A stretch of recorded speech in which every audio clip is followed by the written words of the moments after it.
Siguiente.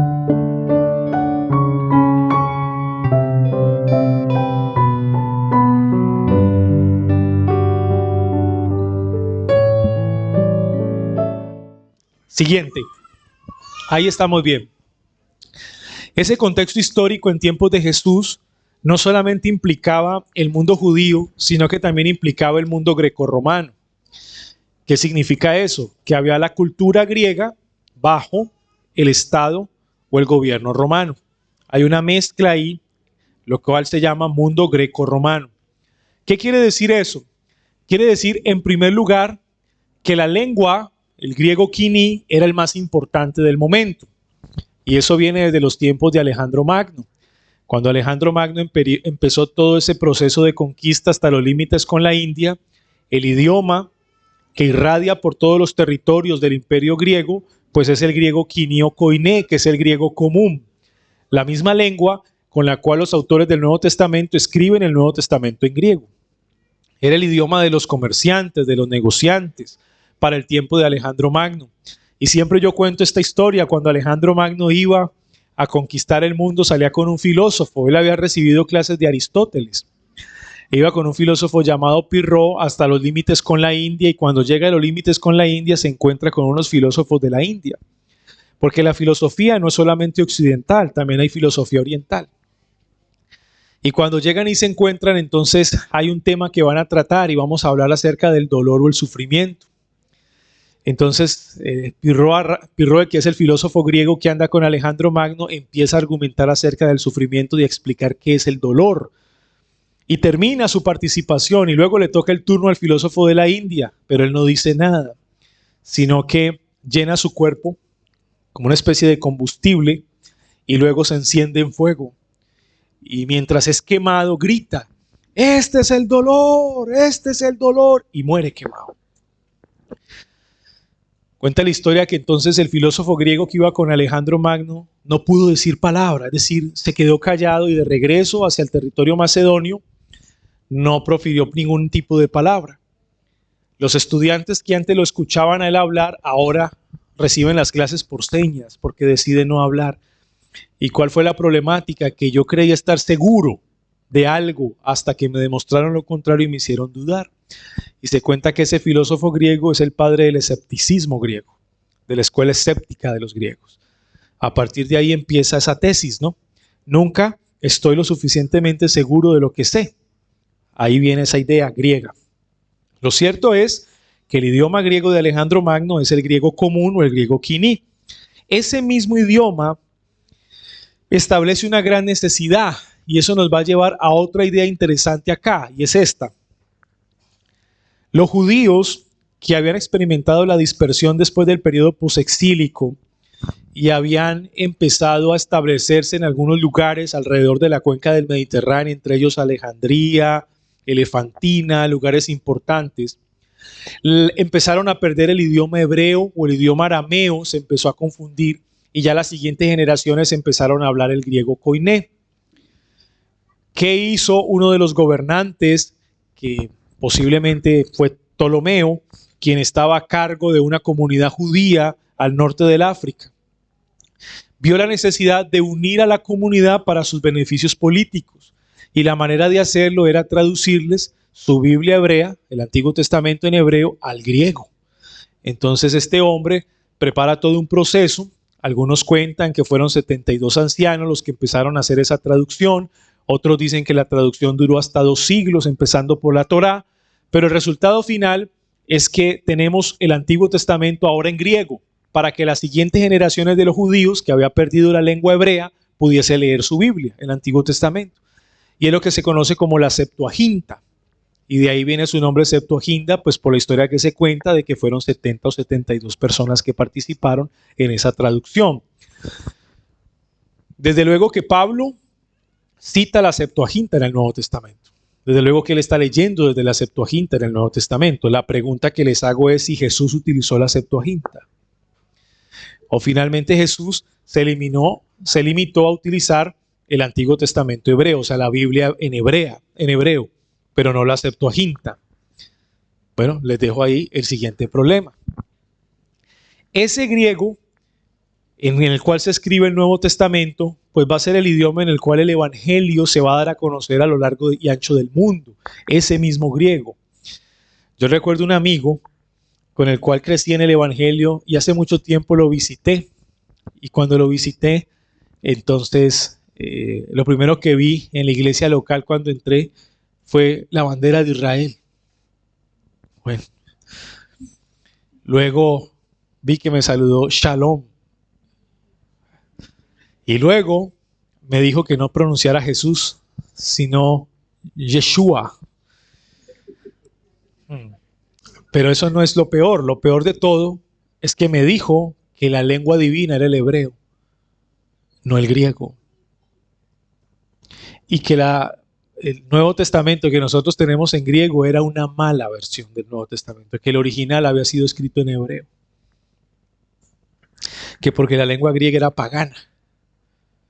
¿Cómo ven ustedes ese argumento? Y luego empecé a hablar con él y entramos pues como en una discusión, en un debate. Movimientos judaizantes impactando las iglesias evangélicas. Lo cierto es que en mi opinión personal no existe tal cosa, un Nuevo Testamento en hebreo como tal. Por lo menos no originalmente, sino que fue escrito en griego. Porque ese era el idioma de la cultura. Y si el Nuevo Testamento no solamente fue para comunidad judía, sino para comunidad gentil, el gentil no hablaba hebreo. El gentil hablaba el griego koiné. Ese era su idioma principal. O sea que tiene sentido que haya sido escrito el Nuevo Testamento en griego para que todas las culturas pudiesen tener ese acercamiento al mensaje evangélico del Señor. La importancia del griego kiní, la importancia de la filosofía griega, sobre todo en el concepto de la inmortalidad del alma. Ese concepto de la inmortalidad del alma acercó a muchos incrédulos al cristianismo. Claramente hay una gran diferencia en la filosofía griega y el cristianismo, porque el cristianismo no solamente habla de la inmortalidad del alma, sino que habla también de la inmortalidad del cuerpo. Es decir, muchos experimentarán la muerte física, pero cuando el Señor Jesucristo venga por segunda vez, su cuerpo será resucitado, levantado de los muertos para no volver a morir. Y muchos no experimentaremos la muerte porque el Señor vendrá por segunda vez y nos transformará vivos. O sea que el principio cristiano de inmortalidad no solamente se limita al alma, sino que también se limita en cierto modo al cuerpo. Y eso nos separa de la filosofía griega en parte. Lo segundo, como lo que importa es el alma porque es la que es inmortal, la filosofía griega es dualista. Entonces el cuerpo es materia creada por el demiurgo. Por lo tanto el cuerpo es la cárcel del alma. Y el anhelo del hombre es precisamente liberarse del cuerpo. El cuerpo una vez cae, muere, se corrompe, pero no importa. Lo que importa es el alma, la cual adquiere verdadera liberación y alcanza el logos. Sin embargo, esta idea se separa del cristianismo, porque el concepto de resurrección corporal es fundamental en la doctrina cristiana. Es decir, un día los cuerpos van a ser resucitados. ¿Por qué? Porque al Señor también le importa el cuerpo, no solamente el alma. El cuerpo también es importante. Entonces, el ser humano, como ser humano, si lo describimos como ser humano, está compuesto por alma y está compuesto por cuerpo. Y la salvación que el Señor opera en la vida del hombre es de manera integral, alma y cuerpo.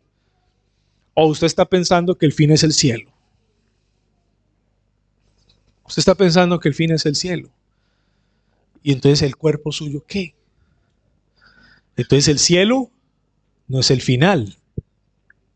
No es el final, es un estado intermedio del alma, esperando ¿qué? La resurrección y glorificación del cuerpo para vivir en el cielo nuevo y tierra nueva en cuerpo glorificado eternamente. ¿O acaso cómo está Jesús sentado a la diestra del Padre en este momento? ¿No está en cuerpo? Claro que está en cuerpo glorificado y con ese mismo cuerpo que ascendió volverá por segunda vez. Eso nos separa del platonismo o de ciertas escuelas helenísticas de la filosofía griega. Sin embargo, el acercamiento con el concepto de la inmortalidad del alma, bueno, hace que muchos vengan al cristianismo en cierta manera. Luego en el cristianismo van a encontrar una explicación mucho más profunda sobre estas cosas. La vía romana es supremamente interesante porque Roma desarrolló todos los territorios alrededor de la cuenca del Mediterráneo como nunca antes, incluso creando caminos terrestres y marítimos, las vías marítimas. Nadie sabe para quién trabaja lo que Roma hizo para desarrollar su civilización va a servir a los cristianos, porque a través de las vías terrestres los cristianos van a ir de una ciudad a otra predicando el evangelio. Es decir, que el cristianismo va a usar todo el desarrollo que estaba en ese momento impactando a la sociedad de parte del Imperio Romano, la va a usar ¿para qué? Para extender el evangelio a todos los lugares, a todas partes. O sea que la vía romana es supremamente interesante. Los emperadores juegan un papel vital también para los tiempos en los cuales nace nuestro Señor Jesucristo. Muy seguramente fue Augusto el emperador. Y luego, tras la muerte de Augusto el emperador, por allá en el 14 al 38 fue Tiberio el emperador. Cuando Jesucristo es crucificado, es ese emperador el que está en el poder. Y por allá del 38 al 42 es Calígula. Y del 42 al 54 es Claudio. Y cuando nosotros estudiamos los primeros viajes misioneros de Pablo, entendemos entonces que el primer viaje misionero y el segundo viaje misionero se hicieron bajo el gobierno de Claudio. Ustedes han leído la historia cuando Pablo llega a Corinto. ¿Qué pasa cuando llega a Corinto? Se encuentra con una pareja que fabricaban tiendas. ¿Cómo se llamaba? Priscila y Aquila. ¿Y qué dice el texto? Que habían venido de Roma cuando Claudio los había expulsado a muchos judíos por una revuelta que se levantó. Es decir, que históricamente entonces el segundo viaje misionero de Pablo cuando llega a Corinto fue en los tiempos del gobierno de Claudio, o sea que fue antes del 54. Ahí se conecta el testimonio de Lucas como historiador al testimonio de los historiadores seculares. Y esto es magnífico. Y luego de la muerte de Claudio, Nerón, del 54 al 68. Y el maestro de Nerón fue un representante de la escuela estoica, Lucio Aneo Séneca. Él fue el que lo preparó para ser un gran dirigente en un tratado de filosofía política titulado De Clemencia o sobre la clemencia. Pero no le sirvió para nada, porque Nerón tuvo dos etapas. La etapa de un Nerón que se preocupó por el pueblo y en segundo lugar la etapa de un desquiciado. Pero más adelante les voy a mostrar algo sobre eso. Lo cierto es, y un dato adicional, la primera obra académica de Juan Calvino fue el comentario sobre la clemencia de Séneca, publicado por allá en el año 1532. Y eso nos habla mucho de los intereses que tenía Calvino sobre la filosofía política de la época. Pero esa es otra historia para otro curso de historia de la Reforma. Los emperadores en el 68 al 70 hay una guerra civil en Roma y pasan 3 emperadores hasta el 70 que llega Vespasiano a tomar el poder cuando cae Jerusalén. Luego su hijo mayor del 78 al 81 gobierna, que es Tito, y luego su hijo menor Domiciano, más o menos del 81 hasta el 98, para los tiempos de Juan cuando ha sido exiliado. Si uno conoce la historia de los emperadores, se dará cuenta de la influencia que tenían la política romana sobre el crecimiento del cristianismo. Y la dinastía herodiana es importante. El caso de Herodes el Grande era un idumeo. ¿Qué significa ser idumeo? Es ser edomita. Idumeo es en griego para lo que es edomita, es decir, lo que es Edom, Idumea, el mismo territorio, pero en diferentes idiomas. ¿Y quiénes eran los edomitas? ¿Los descendientes de quién? De Saúl. O sea que Herodes era descendiente de Saúl y Roma lo elige precisamente por eso. ¿Por qué? Porque en la zona sur queda Judea, un poquito más arriba queda Samaria y al norte queda Galilea. Pero en esta parte de acá, en este lugar de acá, queda Idumea, cerca a Judea. Y lo que hace Roma es nombrar a Herodes como un rey de los judíos, que es idumeo, por lo menos es casi cercano a la familia de Saúl, hermano de Jacob. Es decir, que eligen a un gobernante que trabajara para Roma, pero que al mismo tiempo conociera algo a los judíos. O sea, fue estratégico. Finalmente Herodes se convierte en un rey títere para Roma. Odiado y querido por la comunidad judía. Odiado precisamente porque no era del todo judío, era idumeo. Odiado porque en muchas ocasiones Herodes el Grande trató de profanar el santuario.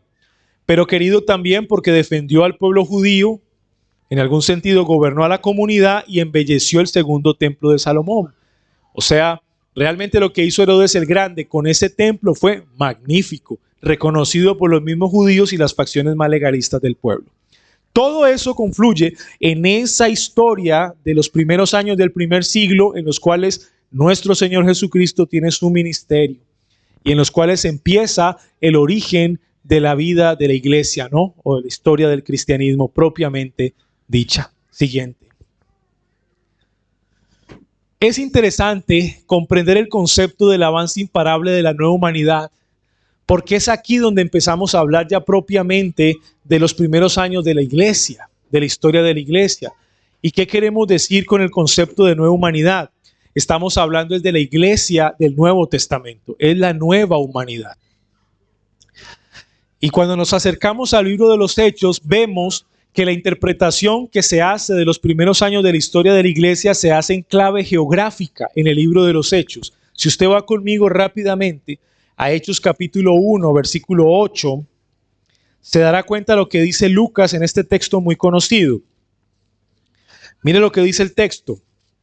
Pero recibiréis poder cuando haya venido sobre vosotros el Espíritu Santo y me seréis testigos en Jerusalén. Ahí va. Jerusalén, luego ¿qué? Judea, luego ¿qué? Samaria, y luego hasta lo último de la tierra, que posiblemente era España para ese momento. Entonces, cuando uno empieza a leer el libro de los Hechos, se va a dar cuenta que está escrito en clave geográfica. El avance imparable de la iglesia se va describiendo a medida que avanza de territorio. Los primeros cristianos están en Jerusalén.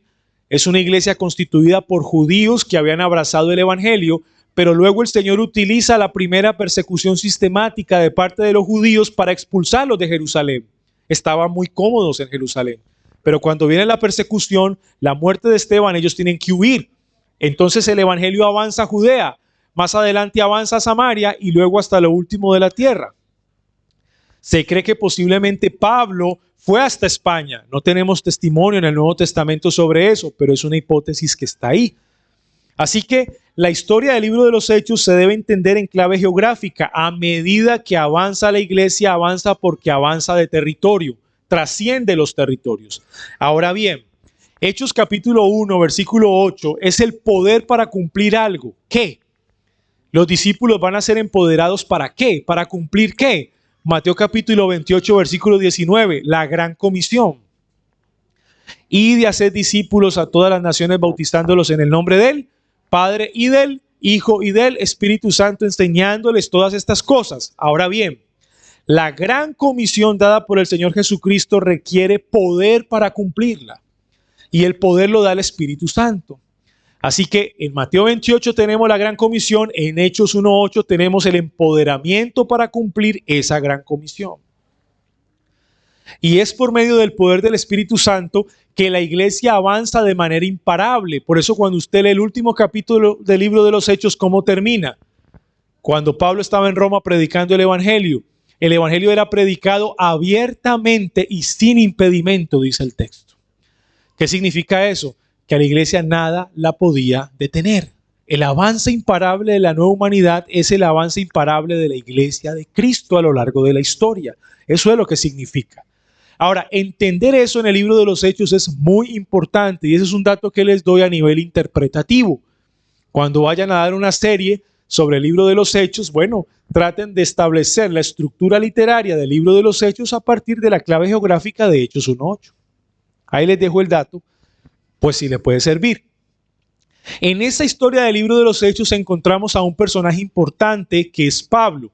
Ahora bien, para entender esto debemos ir un poquito más atrás y saber que los primeros misioneros que tienen mayor protagonismo fueron Pedro y Juan. Pero eran misioneros que trabajaban interiormente, es decir, en Jerusalén, en el interior de la región. Pablo es aquel que es llamado a ser apóstol a los gentiles. Ya les dije que pertenecía posiblemente a una escuela farisea, de la escuela famosa de Gilel, donde perteneció su maestro Gamaliel. Él nació en Tarso, una ciudad ubicada al norte, en la actual Turquía, no propiamente en la región de Palestina, pero era de padres judíos. Posiblemente el padre de Saulo tenía ciudadanía romana. La única manera para que Pablo tuviera ciudadanía romana era que su padre también la tuviera. O sea que eso nos hace pensar que el padre de Saulo tenía la ciudadanía romana, de tal manera que él también la podía tener. Pero muy joven fue a Jerusalén a recibir sus estudios, los cuales lo convierten en un gran erudito del Antiguo Testamento, como él mismo lo dice en Filipenses capítulo 3. Mire cómo él narra su pedigrí. Filipenses capítulo 3, versículos 5 al 6. circuncidado al 8º día, del linaje de Israel, de la tribu de Benjamín, la misma tribu a la cual pertenecía el rey Saúl. Quizá de ahí viene el nombre Saulo, tratando de hacer una semejanza con el rey Saúl. Hebreo de hebreos, en cuanto a la ley fariseo, pertenecía a la escuela farisea. En cuanto a celo, posiblemente tenía un espíritu celote, perseguidor de la iglesia. En cuanto a la justicia que él está en la ley, irreprensible, o sea que era un muy buen fariseo. Ese era Pablo. Pablo se va a convertir en uno de los personajes más importantes de la historia del cristianismo, no solamente por el testimonio que da Lucas de su gran conversión, sino también porque a partir de Pablo empiezan las obras misioneras, lo que nosotros conocemos como viajes misioneros. Ahora bien, cuando vamos a Hechos capítulo 13, nos vamos a dar cuenta cómo empieza el primer viaje misionero de Pablo, que para ese momento era Saulo. Mire lo que dice Hechos capítulo 13. Había entonces en la iglesia que estaba en Antioquía profetas y maestros. Bernabé es el primero que se menciona porque quizá era el misionero más importante. El nombre Bernabé significa hijo de consolación. Y él recibió a Pablo en la ciudad de Antioquía de Siria, donde esa iglesia va a recibir a Pablo muy posiblemente como miembro de la iglesia y donde se va a hacer maestro también, porque en la lista que leemos, en el capítulo 13, Pablo aparece como uno de los maestros, o sea que fue la primera iglesia que recibió a Pablo ahora que es cristiano. Luego dice, Simón el que se llama Níger, literalmente Simón el Negro, es lo que quiere decir. Lucio de Cirene, Manaén el que se había criado junto con Herodes el tetrarca, había un maestro profeta importante en la iglesia, quizá tenía buena confianza política por parte de Roma, y Saulo, y mire que Saulo es mencionado al final. Es interesante el estilo literario que presenta Lucas como historiador. Menciona primero a Bernabé, porque era el misionero que tenía mayor importancia en este periodo de la iglesia, y menciona de último a Saulo. ¿Y esto por qué lo hace Lucas? Porque más adelante en el relato, al primero que va a mencionar siempre va a ser a Pablo. O sea que Lucas está interpretando la historia, le está dando protagonismo cronológicamente al que primero empezó, que fue Bernabé. Y el último que entró quizá al consejo de profetas y maestros fue Pablo, pero después va a ser mencionado de primero porque va a ser el más importante. Es una lógica del historiador aquí aplicada. Lo interesante es que Pablo se convierte en uno de los maestros de esta iglesia y mire lo que ocurre en el versículo 2, ministrando estos al Señor y ayunando, una buena razón para ayunar, ¿no? Dijo el Espíritu Santo, apartarme a Bernabé, se menciona de primero, y luego a Saulo para la obra que los he llamado. ¿Cuándo se debe ayunar? Según este pasaje, que es un pasaje descriptivo, no prescriptivo. ¿Qué quiere decir? Que el libro de los Hechos no establece dogma ni doctrina. Entonces yo no puedo tomar este pasaje como una doctrina para aplicarlo a la iglesia, pero sí puedo ver los principios que me enseñan. Y uno de los principios que me enseña este pasaje es cuándo se debe ayunar. Cuando el pueblo tiene una expectativa a la hora de empezar una misión o encomendar a unos oficiales a hacer la obra del Señor, a la predicación del Evangelio. Ellos ayunan para enviar a Bernabé y a Saulo al primer viaje misionero, por eso ayunan. Y el Espíritu Santo aparta a Bernabé y a Saulo para eso. Entonces, habiendo ayunado y orado, les impusieron las manos y los despidieron. Noten que la verdadera misión sale de la iglesia local, no de un seminario ni de un instituto. No hay tal cosa que instituto misionero. No existe tal cosa como un seminario misionero. Eso no existe. Por lo menos no es bíblico. Puede que exista, pero bíblico no es. Por lo menos en el Seminario Reformado Latinoamericano nosotros no formamos pastores, nosotros no formamos misioneros, porque no es la labor del seminario, es la labor de la iglesia local. Pablo, Bernabé y Saulo hacen parte de una iglesia local donde están siendo formados y están formando a la iglesia. Es la iglesia local la que los comisiona, es la iglesia local la que los envía. Y es a la iglesia local a la cual ellos van a rendir cuentas cuando terminan los viajes misioneros. Ellos regresan a Antioquía a dar reporte. Pero no es a ninguna entidad misionera, no es a ningún seminario. El seminario simplemente ofrece herramientas y principios interpretativos de conocimiento para que una vez el estudiante egrese del seminario, regrese a su iglesia local, se sujete a sus pastores y su ministerio sea confirmado por la iglesia local que lo envía, no por el seminario.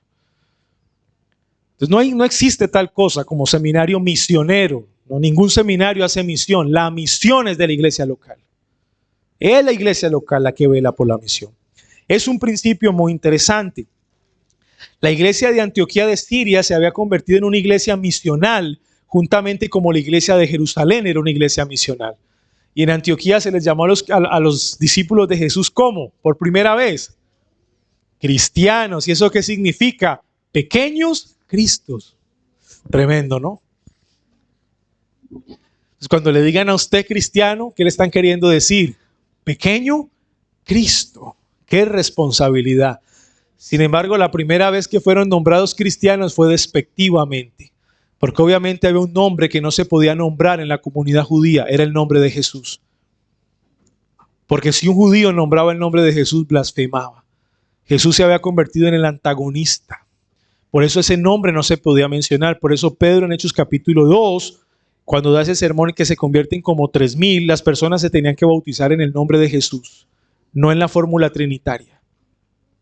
¿Por qué? Porque eran judíos y el nombre Jesús no se podía mencionar en la comunidad porque era blasfemia. En el libro de los Hechos varias veces Lucas nos dice ese nombre, despectivamente. Jesús. Guarda silencio. Jesús. No, ni lo nombres aquí. Pero ese día Pedro le dijo a la multitud, ok, si verdaderamente ustedes han experimentado arrepentimiento, bautícense en el nombre de Jesús. Y yo soy un judío. Jesús, sí. Y es por eso que se bautizaron en el nombre de Jesús como un acto excepcional. Lucas nos describe una historia, no es prescriptivo, es algo excepcional. Excepcional en ese momento. Pero una vez el evangelio sigue avanzando a los gentiles, la fórmula que se debía aplicar en el bautismo fue de la gran comisión. En el nombre del Padre y del Hijo y del Espíritu Santo. Esa es la fórmula del bautismo. Y cuando seguimos en esa historia del primer viaje misionero de Pablo, vemos que él sale con Bernabé y con un joven llamado Juan Marcos. Pero cuando llegan a Panfilia, Juan Marcos se regresa. No sabemos por qué. ¿Qué le pasó al muchacho? Algunos dicen que el muchacho, el joven Juan Marcos, difería con Pablo en su liderazgo porque Pablo quería predicarle el evangelio a los gentiles y Juan Marcos era judío, entonces decía no, primero a los judíos y hubo una diferencia, entonces se devolvió, dijo me voy para mi casa. Otros dicen que cuando llegaron a la región de Panfilia es una región muy montañosa y Juan Marcos tuvo problemas físicos para afrontar la región montañosa, así que tomó la decisión de devolverse. No sabemos cuál de las dos hipótesis es verdad, o sea, cuál de las dos. Lo que sabemos es que en el segundo viaje misionero Pablo no quiere ir con Juan Marcos. Ya no se lo lleva. Y es Bernabé que le hace honor a su nombre, hijo de consolación, el que aboca por Juan Marcos y se va con Juan Marcos en el segundo viaje misionero. Pero Pablo se va ¿con quién? Con Silas. Cambia de compañero, pero lo hermoso de la historia es que en la última carta del apóstol Pablo, que es segunda carta a Timoteo, escrita por allá en el 66 después de Cristo, le dice a Timoteo que le mande a Juan Marcos porque es muy útil para el ministerio. Eso nos quiere decir que de pronto cuando empezó el primer viaje misionero, Juan Marcos era muy joven. ¿Y cuánto tiempo pasó? Primer viaje misionero, año 49 después de Cristo. Segunda carta a Timoteo, año 66. ¿Cuánto tiempo pasó más o menos? 17 años. O sea que 17 años después, Pablo dice, envíame a Juan Marcos porque me es muy útil para el ministerio. Ha madurado en 17 años, ¿verdad? Un buen tiempo para madurar. Ahora, cuando ellos regresan de ese primer viaje misionero, regresan a Antioquía para reportar lo que habían hecho. Y una vez reportan en Antioquía, tienen que subir a Jerusalén porque hay un problema y ese es el famoso concilio de Jerusalén del 49 al 50. ¿Cuál es el problema? El problema es que la iglesia ha crecido y ahora es mixta. Es decir, no solamente la conforman judíos, sino que también la conforman gentiles. ¿Qué vamos a hacer entonces? Muchos judíos que habían recibido el evangelio no habían abandonado las costumbres de su religión judía, entre ellas la circuncisión. y estaban obligando a los gentiles a circuncidarse. Pero es que un gentil no tenía ni idea qué era la circuncisión porque no había leído el Antiguo Testamento. La pregunta es, ¿tiene un gentil que circuncidarse para ser parte de la iglesia? ¿Qué responde Pablo? No. La respuesta en el Concilio de Jerusalén unánime fue que no. No era necesario que los gentiles se circuncidaran para ser parte de la iglesia. No era necesario. Y por respeto, los gentiles debían dejar ciertas prácticas por amor a los judíos. En eso quedó el Concilio de Jerusalén, donde participó Pablo, Bernabé y Tito, quien no estaba circuncidado, y por el otro lado las columnas de Jerusalén, Pedro, Juan y Jacobo, el medio hermano de Jesús, que eran como los pastores de la iglesia local de Jerusalén. Se terminó el problema en el Concilio de Jerusalén, hermanos. Ahí acabó el problema. Cuando vamos a Gálatas, capítulo 2, nos damos cuenta que estrecharon las manos. Es como si Pablo, Bernabé y Tito se hubiesen puesto al frente de Pedro, Jacobo y Juan. Y se estrechan las manos y se dicen muy bien, quedamos así. Ustedes vayan y prediquen a los gentiles y nosotros nos quedamos aquí predicándole a los judíos. ¿Estamos de acuerdo? De acuerdo, en eso quedamos. Pero mire lo que nos dice Pablo, qué ocurrió posteriormente. Vaya conmigo a Gálatas. Mire lo que dice Pablo. Quedamos así, ¿verdad? Vayan ustedes a los gentiles, nosotros vamos a los judíos. Quedamos así. Mire lo que ocurrió. Gálatas capítulo 2, versículo 11. Pero cuando Pedro vino a Antioquía de Siria, le resistí cara a cara, dice Pablo, porque era de condenar. Pues antes que viniesen algunos de parte de Jacobo, comía con los gentiles, pero después que vinieron se retraía y se apartaba porque tenía miedo de los de la circuncisión. En otras palabras, cuando termina el concilio, Pedro va a Antioquía de Siria y está con los gentiles comiendo tranquilamente y de repente había un grupo judío amigo de Jacobo. Dice, estos me van a ver hablando con los gentiles, y sale y se va. Imagínese usted qué problema tan grave. Y los hermanitos aquí, gentiles, pero Pedro, ven, regresa, Pedro. Claro, había un grupito de judíos que venían de Jerusalén a revisar qué estaba pasando en Antioquía. Y Pablo ve eso públicamente y dice, Pedro, lo corrige públicamente. Recuerden, pecado que se comete públicamente se corrige públicamente. Ese es un principio de disciplina eclesiástica. Es un principio. Y cuando Pedro peca públicamente, Pablo lo corrige públicamente. Esa corrección fue pública. Eso fue por ahí en el 50 más o menos. Eso fue lo que pasó. Y una vez Pablo corrige a Pedro porque Pedro le hacía falta madurez espiritual, no tenía la madurez que tenía Pablo. Entonces van al segundo viaje misionero.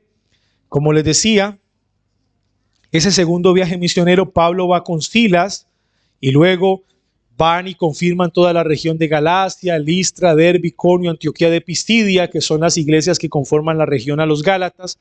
Por eso cuando Pablo enseña la carta a los Gálatas, dice a las iglesias de Galacia en plural y no en singular, porque eran por lo menos 4 que la conformaban. Y una vez termina de confirmar a los hermanos, arrastrando a Timoteo, un joven muy piadoso, el cual los acompaña en el viaje, llegan al puerto de Troas, donde ellos tienen la visión del varón macedonio que les dice crucen al otro lado a la tierra de Europa. Y la misión avanza a Europa cruzando hacia Filipos. Y en Filipos se encuentran con 3 personajes muy interesantes. El primero de ellos fue Lidia, la vendedora de púrpura, que era una mujer extremadamente rica, muy rica, pero el Señor le abrió el corazón. El otro fue el carcelero de Filipos, que representaba la clase media. El sueldo que ganaba un carcelero era de la clase media. Y luego una mujer que estaba poseída o endemoniada, era una esclava, representaba la clase baja. Los 3 recibieron el evangelio. Es el único lugar en el registro del Nuevo Testamento donde 3 personas representan 3 clases sociales y los 3 reciben el evangelio. El evangelio es para todos, para el rico, para el que está en el medio y para el más pobre también. El evangelio es para todos. Pablo pasa de Filipos, Anfípolis, Tesalónica, Berea, donde estudian lo que Pablo está enseñando y miran a ver si es verdad lo que él les está diciendo. Luego desciende a Atenas, al Areópago, donde se enfrenta con un grupo de filósofos epicúreos estoicos. Y dice Pablo, veo que adoran a muchos, pero aquí hay uno, al Dios no conocido. A ese es el que yo les vengo a hablar. Y luego cita dos frases de poetas o filósofos epicúreos estoicos. Vamos allá, Hechos capítulo 17. Y en ese debate, miren la cita que hace Pablo en el versículo 28 del capítulo 17 de Hechos. Miren lo que él dice. Porque en él vivimos y nos movemos y somos como algunos de vuestros propios poetas. Está citando seguramente a uno de los filósofos. También ha dicho, porque linaje suyo somos. Hay dos frases que está citando Pablo. La primera, porque en él vivimos y nos movemos y somos. La segunda, porque linaje suyo somos. Muy posible esta frase era de dos filósofos o de filósofos griegos entre la escuela epicúrea y la escuela estoica. Hay un libro de filosofía clásica escrito por Marco Tulio Cicerón que se llama Sobre la naturaleza de los dioses. En ese libro Cicerón presenta un diálogo entre tres pensamientos filosóficos de la época, epicúreos, neoacademicistas y estoicos. Y en ese libro aparecen los filósofos que posiblemente Pablo está citando. Arato y Cleantes. Arato y Cleantes muy posiblemente eran los que habían dicho estas cosas. Pastor, ¿pero por qué aparece en la Biblia? Porque el Espíritu Santo usa esa verdad en Pablo, y una vez la usa en Pablo, pues estamos hablando de algo que es inspirado. Recuerde que verdad es verdad independientemente de quien la diga. Si en la puerta se para un borracho y dice, Pastor, Jesucristo es el Señor, amén. ¿O le vamos a contradecir al borracho? Verdad es verdad independientemente de quien la diga. Y el Señor a lo largo de la historia humana ha utilizado la verdad, así venga de parte secular, la ha preservado porque definitivamente es verdad. Ahora Pablo demuestra una clase de apologética aquí en el Areópago, predicándoles a los filósofos la resurrección corporal de Jesucristo, lo que para ellos era locura, recuerden eso. Y luego desciende a la parte sur de la región de Acaya, la ciudad de Corinto, donde se encuentra con Priscila y Aquila, de los cuales ya hablamos, que fabricaban tiendas, y los deja en Éfeso. Luego empieza el tercer viaje misionero de Pablo, confirmando a las mismas iglesias y avanzando un poquito más, confirma toda la región de Macedonia, y cuando llega a Corinto, recuerden que él se va a devolver de Corinto a Jerusalén a celebrar una fiesta, pero cuando va para el barco se encuentra el barco lleno de judíos que lo querían matar y dicen, no me voy por mar, me voy por tierra, y se devuelve. ¿Han visto el mapita del tercer viaje misionero en la parte última de su Biblia? Ahí están los mapitas. Es más, mientras yo estaba contando esta historia, usted debió estar viendo los mapas que estaban detrás de sus Biblias para que me estuvieran siguiendo. Pero ahí en el mapita, en el tercer viaje misionero, Pablo se regresa de Corinto por la región del norte y no pasa por Éfeso, sino a Mileto, porque posiblemente si llega a Éfeso lo van a matar. En Mileto se reúne con los ancianos de Éfeso y ¿qué dice el texto? Lloran todos, porque amaban a Pablo. Amaban al ministerio de Pablo, lo que Pablo había hecho por ellos, lo amaban y todos se abrazan en Mileto, los pastores, pluralidad de ancianos, wow, pastor. O sea que el libro de los Hechos nos enseña que el modelo correcto de pastorear es la pluralidad de pastores. ¿Qué decimos nosotros? Claro que sí, claro que sí. Cada vez que Pablo iba de iglesia en iglesia, ¿qué dice Lucas? Iba estableciendo ancianos en cada lugar, literalmente presbíteros, pimenas, pastor, episcopos, obispo, supervisor. Tres nombres diferentes que describen un oficio muy importante. Y los iba estableciendo en cada iglesia de manera plural, pastores. Y esos pastores vienen y se despiden con él en Mileto, y luego regresa Pablo a Jerusalén. Y antes de ir a Jerusalén en Cesarea se encuentra con un profeta llamado Agabo. Y Agabo le dice, Pablo, no subas a Jerusalén. Jerusalén está a 900 metros sobre el nivel del mar. Vas a ir allá y te van a capturar. Y Pablo, ¿qué le dice? No importa, no importa. Pero es menester ir hasta Jerusalén. Y cuando llega a Jerusalén, los dos grupos, ¿cuáles eran? Que se odiaban pero que se unen. ¿Cuáles son? Fariseos y saduceos se unen para capturar a Pablo en Jerusalén. Pero como tenía ciudadanía romana, dicen, no, ustedes no me van a juzgar en el Sanedrín. Yo soy romano, que me juzgue Roma. Y se lo llevaron para Cesarea, donde estaba la base militar romana. Y en Cesarea pasa más o menos 1 año y medio preso, tratando de predicar el evangelio en ese lugar. Miren lo que el Señor utiliza la cárcel para llevar el evangelio a las personas que trabajan ahí. Se tuvieron que aguantar a Pablo. Alguien decía esta frase, Pablo no estaba preso, ellos estaban presos escuchando a Pablo predicar todos los días. Ustedes pueden imaginar Pablo amarrado al carcelero para que no se escapara. Después de escuchar a Pablo, el que quería escapar era el carcelero. Pablo predique y predique la palabra hasta que apela a Roma al César y es el viaje. Creo que esa es la diapositiva que sigue. Dale, otra, porfa. Llegamos a Roma. Entonces, este es el viaje de Pablo a Roma. Va de Jerusalén, Cesarea, Sidón, recorre la región de Chipre, que posiblemente nació Bernabé ahí, toda la región de Licia, el Nido. Ahí le dice al que va manejando la nave, venga, no nos vamos porque el clima está muy mal. Él no le hace caso. Van a la isla de Creta va a Malta, y en ese viaje de Creta a Malta es el naufragio. Pero Pablo tiene una experiencia sobrenatural en la cual el Señor le dice, ninguno perecerá. Y lo bonito es que después del naufragio en la isla de Malta, ¿qué dice Lucas? Todos se salvaron. Todos se salvaron. Ustedes se imaginan a esos carceleros, los que iban cuidando a los presos en la parte inferior del barco, dando gracias a quién sabe quién por la vida de Pablo. ¿Entienden el punto acá? Te queremos preso, te queremos en Roma y ahora gracias por Pablo. Pablo les predicó el evangelio y les dijo, ninguno perecerá. Y ninguno pereció, todos se salvaron. Y termina yendo Pablo a Roma, lo que sería su primer encarcelamiento en Roma, que está entre el 60 al 62. Escribe la carta a los Efesios, la carta a los Filipenses, la carta a los Colosenses y la carta a Filemón, que son las famosas epístolas de la prisión. Y cuando usted va a la carta a los Filipenses, se va a dar cuenta que el tema principal de la carta, ¿cuál es? El gozo. ¿El qué? El gozo. Está más gozoso el preso que la iglesia que está libre. Cuando usted lee Filipenses, se va a dar cuenta que Pablo tiene mucho gozo porque la palabra de Dios no está presa, y la iglesia triste porque él está preso. La madurez espiritual de Pablo, un hombre que crece en amor, que tiene conocimiento verdadero y discernimiento espiritual. Él aprende a diferenciar entre lo lícito y lo conveniente. Son las cualidades de un cristiano maduro. Amor, conocimiento y discernimiento. Filipenses capítulo 1. Ahí está. Pablo es liberado por allá en el 62. No sabemos básicamente qué es lo que hizo. Sabemos por Tito en los saludos finales que fue otro lugar.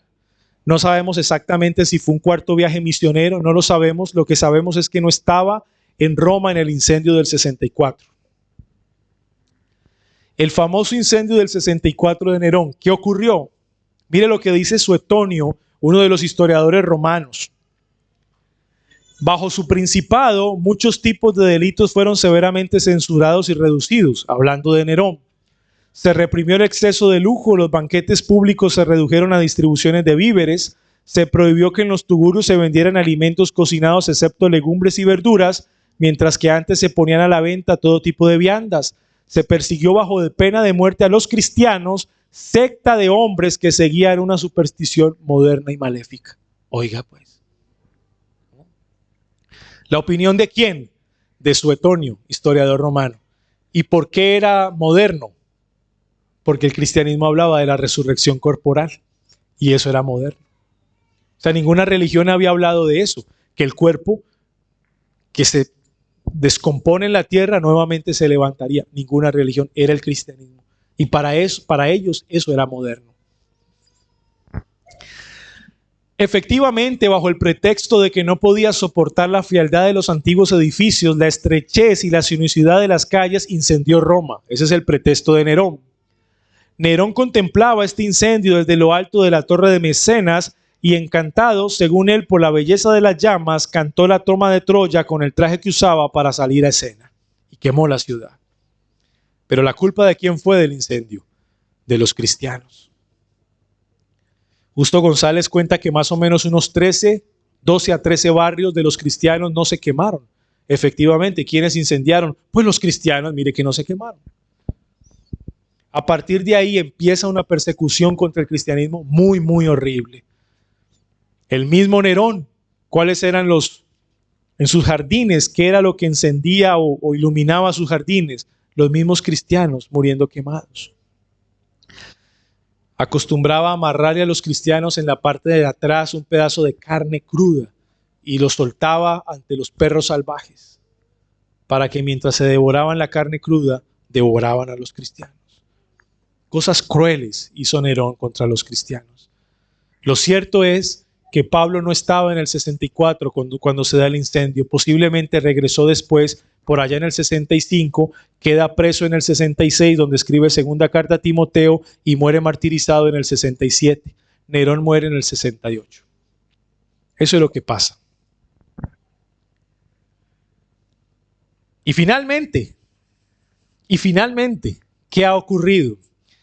Ha ocurrido que mientras estas cosas ocurren con Pablo en prisión, ya a punto del martirio, mientras no sabemos exactamente qué está pasando con Pedro, y les dejo un tercer problema, ya les he dejado dos, ese es el tercero. ¿Finalmente Pedro fue a Roma o no?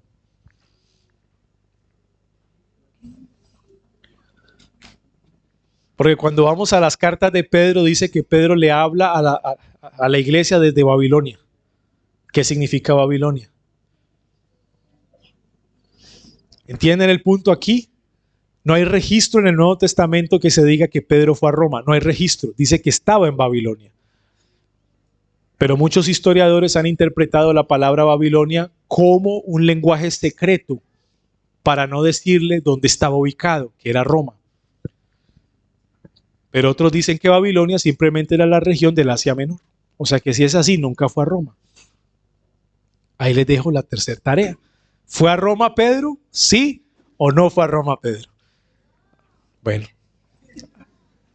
ya hice el ensayo. Muy bien. En ese tiempo, en el 66 al 70, se arma una guerra civil. Dice Paul Johnson en su libro Historia del Cristianismo, la revuelta misma comenzó en el 66 después de Cristo, no en Jerusalén, sino en Cesarea, donde estaba la base militar romana, después de una disputa legal entre los griegos y judíos que fue ganada por los griegos. La noticia provocó escándalo en Jerusalén y los sentimientos se excitaron todavía más cuando Gesio Floro eligió ese momento para llevarse dinero del tesoro del templo. Comenzó la lucha. Las tropas romanas saquearon la ciudad alta, los sacerdotes del templo suspendieron los sacrificios en honor del pueblo y el emperador de Roma y estallaron furiosas discusiones entre los judíos moderados y los militantes. A partir de ahí se levanta una guerra civil en Jerusalén. Los mismos judíos contra los judíos. Los celotes se levantan en armas tratando de buscar la liberación romana. Las facciones más radicales no apoyan el levantamiento en armas en los celotes, así que se arma una guerra civil tremenda en Jerusalén. Tremenda. Habían sicarios entre los celotes, los cuales trabajaban con una pequeña daga y se metían entre la multitud y enterraban el puñal, sacaban el puñal, caía el hombre y nadie sabía quién lo mató. Estábamos en la multitud y de repente empezaba a caer la gente. ¿Qué está pasando aquí? Veían el tipo en el piso en sangre, pero no sabían qué había pasado. A muchos de esos sicarios celotes eran pagos por saduceos, corrupción, ¿verdad? ¿Por qué? Porque aprovechaban la guerra civil para eliminar a uno que otro estorbaba los intereses políticos de los saduceos. Eso estaba pasando del 66 al 70. Se hallaba muy extendida por todo Oriente la tradición antigua y la opinión de que en aquel tiempo surgiría un hombre de Judea que alcanzaría el poder supremo. Los judíos estaban esperando un Mesías que no era propiamente judío. Miren ustedes hasta dónde llegaron las cosas. Era tan dura y tan cruel la guerra civil que estaban viviendo, que estaban esperando que así sea un romano interviniera y trajera la paz al territorio. Paz que los propios judíos no iban a poder conseguir en sus propias fuerzas. Eso era lo que estaba pasando. Los judíos, atribuyéndose a sí mismos la predicción de que se refería a un general romano, tal como luego se pudo comprobar por lo que sucedió, se rebelaron y tras dar muerte a su procurador, rechazaron además al legado consular de Siria, que venía con refuerzos protegiéndose con un águila, que era el dios al cual hacían sacrificios antes de ir a la guerra. Como para sofocar esta revuelta se necesitaba un considerable ejército y un jefe dirigente al que se pudiera confiar sin peligro una misión tan arriesgada. Le escogieron precisamente a él. ¿De quién está hablando el texto? De Tito, el general romano Tito, hijo mayor de Vespasiano. O sea que ya está preparándose el ambiente para la intervención romana en Jerusalén. Porque había probado sus aptitudes militares y no era de temer debido a su humildad de su cuna y de su nombre. De ese es el que estamos hablando, de Tito. Y mire lo que dice Suetonio. Se reforzaron los contingentes de tropas con 2 legiones, 8 alas de caballería y 10 cohortes, y añadiese a los legados su hijo mayor, es decir, Tito, hijo mayor de Vespasiano, que desde el primer momento en que pisó la provincia se ganó la adhesión de los pueblos vecinos. Eso estaba hecho un caos. En el tiempo de Nerón, Nerón no prestó atención a lo que ocurría en Palestina para nada. Eso era un caos. Pero cuando Vespasiano se convirtió en emperador, tenía que controlar Palestina. Si no controla Palestina, se le divide el imperio. Mandó a Tito, quien gobernaba en la parte oriental, para que controlara la región. Y eso fue lo que pasó. Al poco tiempo se realizó la profecía y Tito fue dejado en Judea para pacificarla. Durante el último asalto de Jerusalén dio muerte a 12 defensores de otros tantos flechazos y tomó la ciudad en el aniversario del nacimiento de su hija, que los historiadores datan el año 70 después de Cristo. ¿Y sabe lo que pasó? Jerusalén fue sitiada por los romanos. La ciudad de Jerusalén tenía murallas y tenía una entrada sur y una entrada norte. Y alrededor estaban los romanos esperando a que los judíos salieran. Pero si los judíos salían, morían porque entre ellos mismos se estaban matando. Había guerra civil, ya no tenían armas, escasez de comida y no tenían fuerzas. Si salían por las murallas, fácilmente los romanos los iban a capturar y los iban a matar. Eso era lo que pasaba. Simplemente los romanos esperaban afuera a que se mataran adentro. Eso era lo que pasó.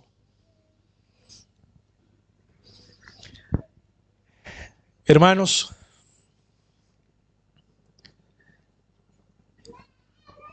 era un penoso espectáculo para mover al llanto.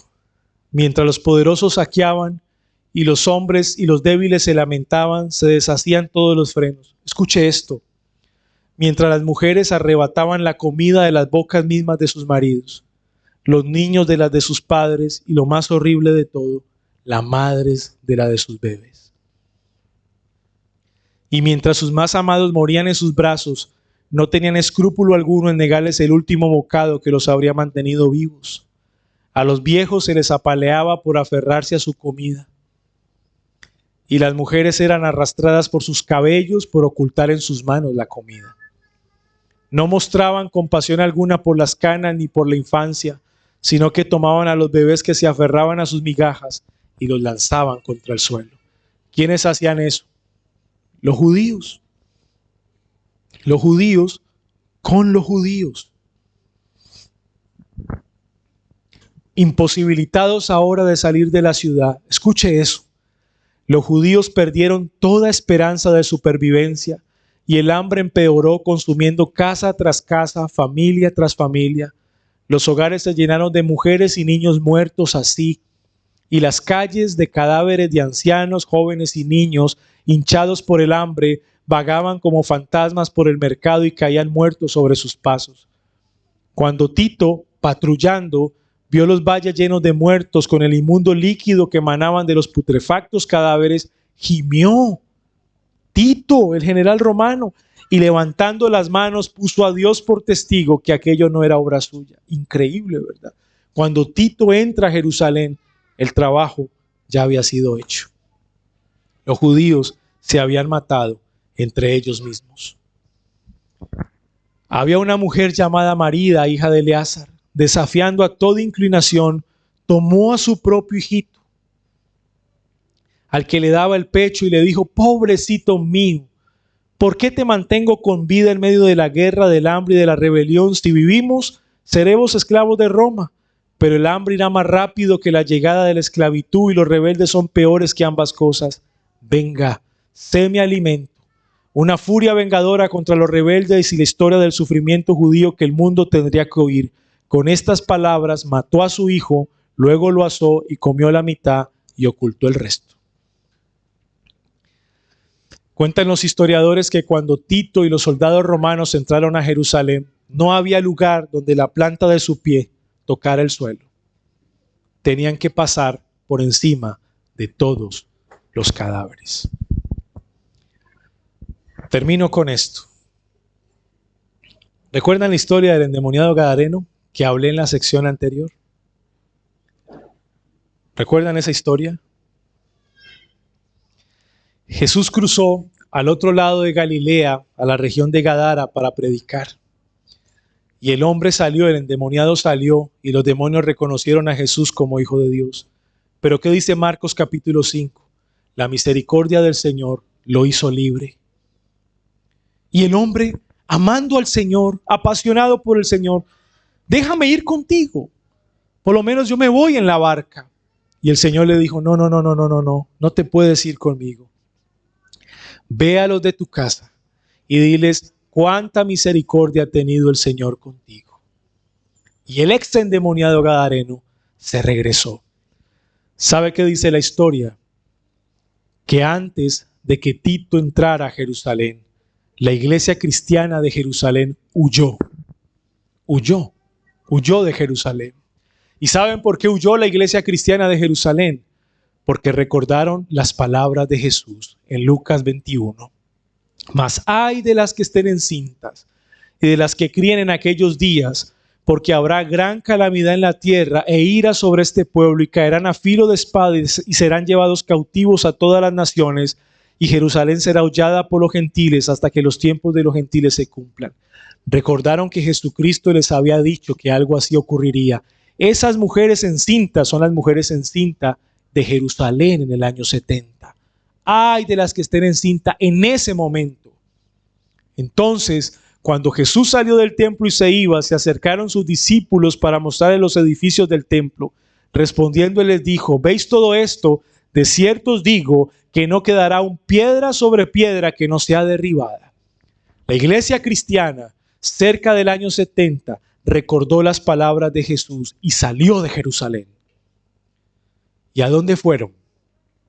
A una tierra llamada Decápolis, la tierra del exendemoniado gadareno. ¿Y saben por qué fueron allá? Porque en Decápolis, para el año 70, habían muchas iglesias cristianas establecidas. Entonces, no te vengas conmigo, no. Ve a tu casa y diles cuánta misericordia ha tenido el Señor de ti. Fueron las palabras del Señor al endemoniado.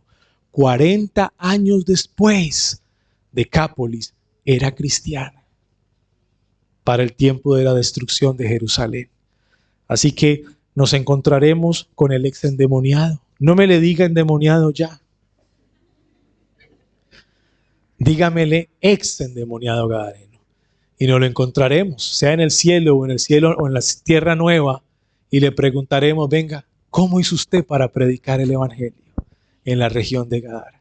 El Señor es perfecto y sabe cómo hace sus cosas. Las palabras de Lucas se cumplieron en la caída de Jerusalén.